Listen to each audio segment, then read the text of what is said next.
Hello students. आज के इस वीडियो में हम क्लास 10th का वर्कशीट नंबर 45 करेंगे। ये हमारी साइंस की वर्कशीट है, पीरियोडिक क्लासिफिकेशन ऑफ एलिमेंट।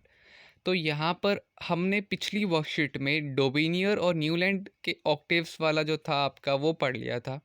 अब हम मेंडलीव के बारे में पढ़ेंगे, मेंडलीव पीरियोडिक टेबल।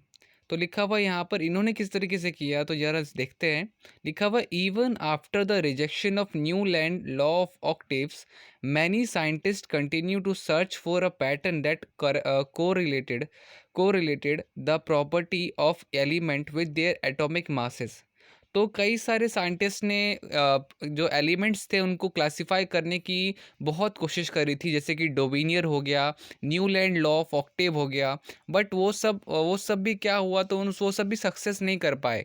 बट इसके बाद the main credit for classifying element goes to demerit in वेकानो मैंडलीव था। ठीक है, तो ये कौन थे? तो मैंडलीव थे जिन्होंने सबसे ज़्यादा अपना जो है जो प्रेडिक्ट टेबल दिया।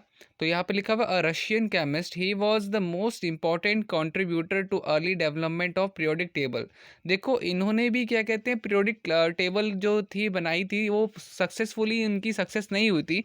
बट हाँ, इन्होंने एक हद तक काफ़ी सारी चीज़ों को सॉल्व कर दिया था, इसलिए यहाँ पे बोला जा रहा है कि मोस्ट इंपॉर्टेंट कंट्रीब्यूटर इनको कहा जाता है और फादर ऑफ पीरियोडिक टेबल भी कहा जाता है। ठीक है, तो यहाँ पर देखिए उन्होंने किस तरीके से अरेंज किया था।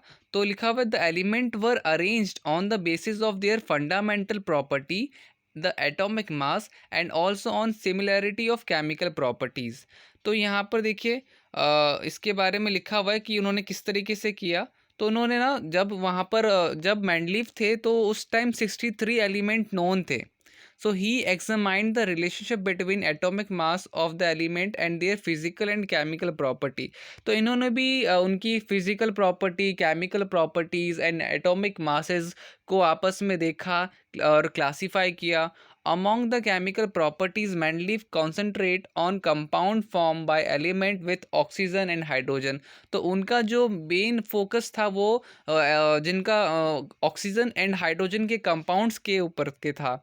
तो लिखा हुआ है third, he select hydrogen oxygen as they are very reactive and are formed compound with most of the element. तो उन्होंने किस चीज़ के साथ बनाया? तो उन्होंने हाइड्रोजन और ऑक्सीजन को चूज़ किया, और क्योंकि हाइड्रोजन ऑक्सीजन जो होते हैं काफ़ी ज़्यादा रिएक्टिव होते हैं और काफ़ी ज़्यादा कंपाउंड फॉर्म करते हैं बाकी एलिमेंट्स के साथ। तो उन्होंने इन दो चीज़ों को चूज़ किया। फिर आगे देखो लिखा हुआ है यहाँ पर कि the formula of hydride and oxide formed by element were treated as one of the basis property of element of the classification. On keeping the element with similar property together, he observed that most of the element got a place in periodic table and were arranged in order of their increasing atomic mass. तो इन्होंने क्या किया कि सबको similar properties वालों को एक साथ रखने स्टार्ट कर दिया। ठीक है, तो फिर जब उसने सिमिलर प्रॉपर्टीज़ वालों को एक साथ रखना स्टार्ट किया तो उनकी पीरियोडिक टेबल में वो काफ़ी अच्छे तरीके से अरेंज हो रहे थे। और आपका क्या कहते हैं, इंक्रीजिंग एटॉमिक मास के बेसिस पे वो उन्होंने अरेंज किया था। बट फिर लास्ट में क्या हुआ कि लिखा हुआ it was also observe that there occur a periodic recurrence of element with similar physical chemical property. On the basis of Mendeleev formulate a periodic law which states that the property of element are periodic function of their atomic mass. तो उनका जो basically जो भी periodic law था वो सिर्फ और सिर्फ एटॉमिक मास के बेसिस पे था। और हुआ क्या लिमिटेशंस में, आपकी यहाँ पे मैं बात करूँ लिमिटेशन अगर इसमें दे रखी है, या इस बार लिमिटेशन शायद से हम अगर पढ़ेंगे तो वो नेक्स्ट वर्कशीट में पढ़ेंगे। आज की वर्कशीट में उन्होंने क्या किस तरीके से अपना ये लॉ बना, क्या कहते हैं आपका पीरियोडिक लॉ जो इन्होंने बनाया, पीरियोडिक फंक्शन जो बनाया वो बताया गया है। लिमिटेशन के बारे में आज की इस वर्कशीट में नहीं है, तो मैं आज की वर्कशीट में नहीं बताऊंगा। सिर्फ और सिर्फ उन वो कौन थे और उन्होंने किस तरीके से बनाया यही बताया गया। तो आज की इस वर्कशीट में हम सिर्फ यही देखेंगे। इसके बाद हमारे पास वैसे मैं बच्चों लिमिटेशन बता दूं कि वो नेक्स्ट वर्कशीट में आएगा। वैसे तो वो हाइड्रोजन की जो पोजीशन थी वो नहीं बता पा रहे थे, जिस वजह से वो सही पोजीशन फिल नहीं हो पा रही थी उनके अकॉर्डिंग, मास के अकॉर्डिंग, जिस वजह से उनका ये थोड़ा सा फेल हो गया था। जिसको आगे जाके किसी जो आपका है हेनरी मोज़ले करके जो नाम है उन्होंने उनको सही किया था। वो तो अब बात की बात है। फिलहाल के लिए अब आपके पास यहाँ पे कुछ क्वेश्चन आंसर्स हैं तो वो आपको करने हैं। ये पूरे के पूरे 5 क्वेश्चन आंसर्स है। तो चलिए इन क्वेश्चन आंसर्स को स्टार्ट करते हैं। सो जैसा कि यहाँ पे आपको क्वेश्चन फर्स्ट दिख रहा है, use Mendeleev periodic table to predict the formula for oxide of following element C, A L, C और बी ए। तो देखो यहाँ पर हमारा क्या हो जाएगा, तो यहाँ पे देखो के से आपका क्या होगा, तो के से आपका हो जाएगा K is the group one, therefore the oxide will be K2O, जिसको हम इस तरीके से लिखेंगे K2O। इसके बाद आपका क्या हो जाएगा, C is the group of four, therefore the oxide will be CO2। फिर इसके बाद आपका तीसरा है aluminium is the group three, therefore the oxide will be Al2O3। ये ध्यान रखना, ये लिखना किस तरीके से, लिखने का तरीका आपका सही होना चाहिए, ठीक है। तो Al2O3, ये चीज़ ज़रूर ध्यान रखिएगा। इसके बाद आपका सिलिकॉन का भी ऐसा ही होगा, इसके बाद बेरिलियम का भी इस तरीके से होगा, ठीक है। तो ये सारे आप कर लीजिएगा, ओके। बेरिलियम का आप इस तरह से बेरियम सल्फेट BaSO4, ठीक है, लिख लीजिएगा, ठीक है। अब इसके बाद पहला प्रश्न तो हो गया, हमारा पहला क्वेश्चन हो गया।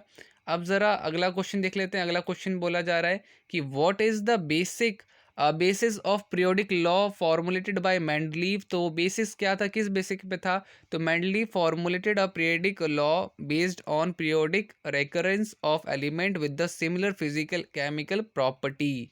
ये हमारा दूसरे क्वेश्चन का, क्वेश्चन सेकंड का आंसर होगा। तो इसको आप देख लीजिएगा, इसको आप कर लीजिएगा। तीसरे क्वेश्चन पे आते हैं। तीसरा क्वेश्चन जो है वो भी काफ़ी सिंपल क्वेश्चन है। What were the criteria used by Mendeleev in creating his periodic table. तो यहाँ पर आंसर होगा, Mendeleev created his periodic table on the basis of their fundamental properties, the atomic mass and also on the similarities of chemical properties. Among chemical properties he concentrated on the compound formed by element with oxygen and hydrogen। तो यहाँ पे हमारा तीसरा question भी हो गया है। इसको आप बच्चों वीडियो पॉज करके लिख लीजिएगा पूरा, उसके बाद आगे आप कंटिन्यू कर लीजिएगा, ठीक है। और लिखते लिखते वीडियो को लाइक कर सकते हैं, चैनल को सब्सक्राइब कर दीजिए, ठीक है, ताकि जब भी मैं न्यू वीडियो निकालूं आपके पास नोटिफिकेशन आ जाए। क्वेश्चन 4 आपके सामने स्क्रीन पे दिख रहा होगा। Why did Mendeleev concentrate on the compound formed by element with oxygen and hydrogen. तो जो मेंडलीव था वो सिर्फ और सिर्फ उसका जो मेन कॉन्सेंट्रेशन था हाइड्रोजन और ऑक्सीजन पे क्यों था, क्योंकि दोनों ही एलिमेंट काफ़ी ज़्यादा रिएक्टिव थे और काफ़ी ज़्यादा कंपाउंड फॉर्म करते थे, इस वजह से। तो ये फोर्थ क्वेश्चन का आंसर होगा आपका।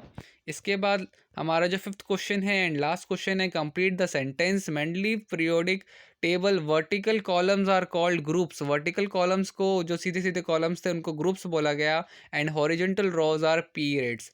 तो ये हमारा यहाँ पे बेसिकली क्वेश्चन फिफ्थ का आंसर है और पूरा का पूरा हमारा यहाँ पे वर्कशीट कंप्लीट हो जाता है। बच्चों अगर वीडियो अच्छी लगी हो तो वीडियो को लाइक करो, और अगर आपने अभी तक चैनल को सब्सक्राइब नहीं किया तो प्लीज़ सब्सक्राइब कर दीजिए, बेल आइकन प्रेस कर दीजिए, ताकि जब भी मैं न्यू वीडियो निकालूं आप सबके पास नोटिफिकेशन आ जाए। मिलते हैं अगली वीडियो में, तब तक के लिए bye bye and take care.